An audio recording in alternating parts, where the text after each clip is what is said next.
welcome back to another episode of the Fish and Coach Show. I'm Brandon Fisher, this is Coach Ratner, and today we're talking about how to maximize your joy in life. Coach, tell us about this. What is joy really? So there's a difference. People think, they go to events like weddings, and they think, it's a happy occasion.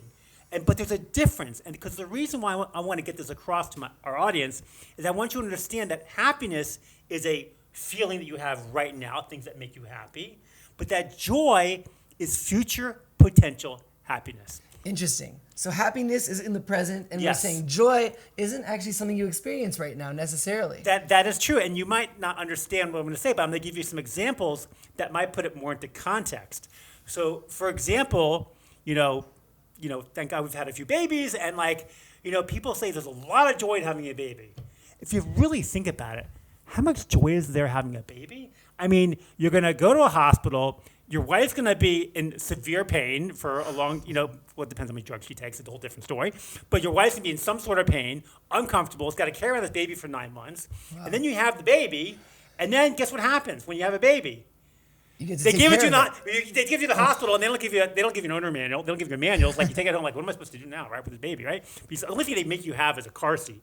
You go home, and the baby has to nurse, and the baby's crying. You got to feed the baby, and then it starts pooping and peeing, and you have no idea what's going on. Your life completely changes. Does that Just sound, like that? Yeah, just like that. Does that sound like it's joyful? That sounds like it's probably a little bit hectic. No. So what joy is having a baby? Maybe there's some happiness involved, I hope. Right. The joy in having a baby is potential future happiness. It's not fun it is fun. Because you know the future. And I'm going to explain this. Imagine that you had a baby and the government, God forbid, says that every baby, when they turn 1 year old, we're going to take the baby away and we're going to raise it and you will never see your baby again or ever for the rest of your life. Would you have that baby? Would people have babies? I don't think they would. Well, No, they would. But for why? 1 Because year? for 1 year, and when you have a baby, and you're like, oh, it's so much fun nursing the baby. I get to change the diapers and take it for a walk. It's so much fun. It's not that much fun. The reason why you're having so much fun because you're looking at the potential future happiness. So if the government said they're taking it away, I don't know if you'd have a baby. It sounds like there's not really any kind of future benefit. No. You become a robot. You become a government vehicle. You become a factory. You become a factory, and there's no joy because there's no future potential happiness, and you're not happy because you know there's no joy. So Right. you think it's happy having a baby, but it's not. It's joy. And that's the difference. So interesting. I want to just interrupt with one fun thing that Andy Grammer is one of my role models. The singer Great of songs. Love it. Yeah, Keep Your Head Up. I love him. He's got incredible ideas and great songs.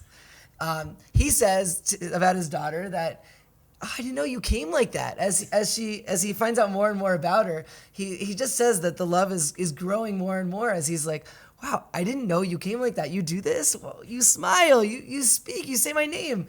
That's happiness, but that's what the investment was worth. That's right. Well, because he's raising the child and seeing it grow.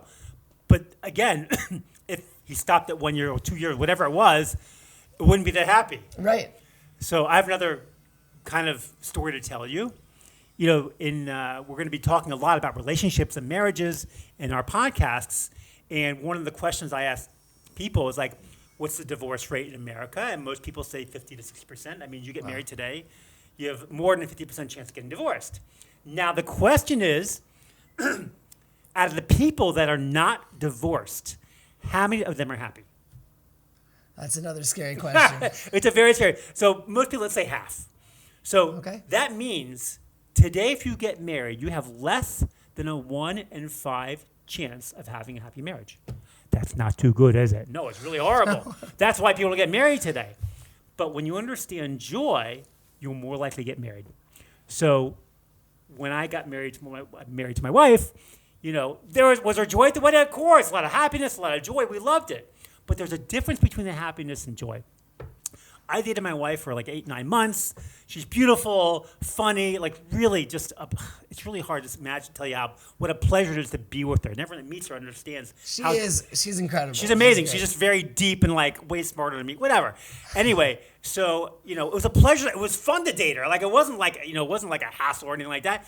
And I decided to get married. And I knew this whole different story, but like I knew from the second date that I wanted to marry her, but I was just too immature to say it. Like, how did she feel? Who's gonna say on the second date, let's get married? I mean, it does happen in the more religious world, but like I wasn't that then. I wasn't that way, and I didn't have the guts to say I want to marry you in the second date. So I said something to her. I said, I am never leaving, and I left it at that. What did that mean? I'm never leaving. It just means that I wasn't gonna leave. And guess what? I still haven't left yet. So how did she take that at the time? I don't think she didn't know what to say. What are you supposed to say? I'm never leaving. What does that mean? What does that? Right. It's such an open-ended thing. I'm never leaving. Like, am I never leaving until tonight? Am I never leaving for another week? Am I never leaving until I get bored of you? Like, what does that mean, right? I'm moving in. All right. So we go to the wedding. We have this beautiful time, and like we get married. And like, how hard was it to get married? Like, twist my arm. I wanted to marry her. There was no work. There was no pain in dating her, because dating's so much fun because you're learning about someone as you when we talk about the dating more, we're talking about the idea that, sometimes people say, oh, I'm seeing someone. No, you're not. You saw him once. You don't need to see him again. It's about listening to someone. And that's every time we want to date, I was listening to my wife. We learn. The fun in dating is learning about somebody else, as long as you like them, right? So we have this wedding, and it was joyful because of the potential future happiness. Wow, it's beautiful. It's an investment. Right. Now, if you're happy, you go to a wedding, let's say you have a wedding, you get married, and you have a less than 1 in 5 chance of having a happy marriage. Well, it's a happy event because it's a party. But the joy is knowing that you're going to have a wonderful marriage. And that takes work. It sounds like joy, unlike happiness, takes an investment of time, of effort, of energy. Yes, it's hard. Yes, because you want to put the investment into all your relationships, not just your marriage, but also if you have children, your children and your friends and your community. Everything's about relationships. And the better you make people feel, the happier you are, the more that people want to be around you. And by the way, this goes, if you want to get a job or want to have more friends or want to get married, you gotta be joyful. You gotta always be looking that the future is going to be better. So being joyful means that you have faith that the future is going to be better than where you're starting right now, and you can be happy along the way. Right. Even if the statistics say otherwise, like the marriage, like you have less than 1 in 5 chance of having a happy marriage. Even if they say that, it doesn't mean it has to be for you. When they talk about statistics in the world, it's everybody. It's millions and tens of millions, hundreds of millions of people. But you're not tens of millions of people. You're just one person. And thank God we're not a statistic. We are not a statistic. I guess if we're in a room and there's 5 people, then maybe you are part of that small statistic. You can be put into a statistic. Right. If you hear a negative thing, 99% of people are unhappy, or et cetera. I hope that's not a true stat. No, hope not. It's not that case. It doesn't mean it has to be you. Yeah, and so like I came up with an acronym. A lot of my classes I have acronyms and I use mnemonics so people can remember things. This is not a great one, but I said that joy stands for just open your heart.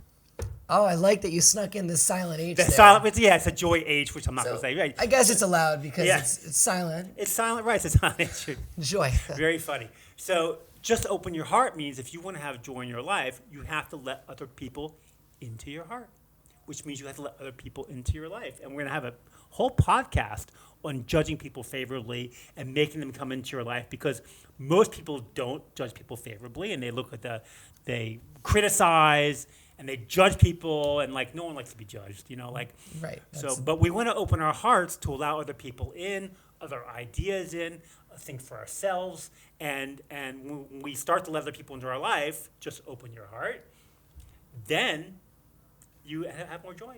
So there you go. Just open your heart and invest in the long game. Yes. And you'll be much happier and definitely more joyous because of it. Yep.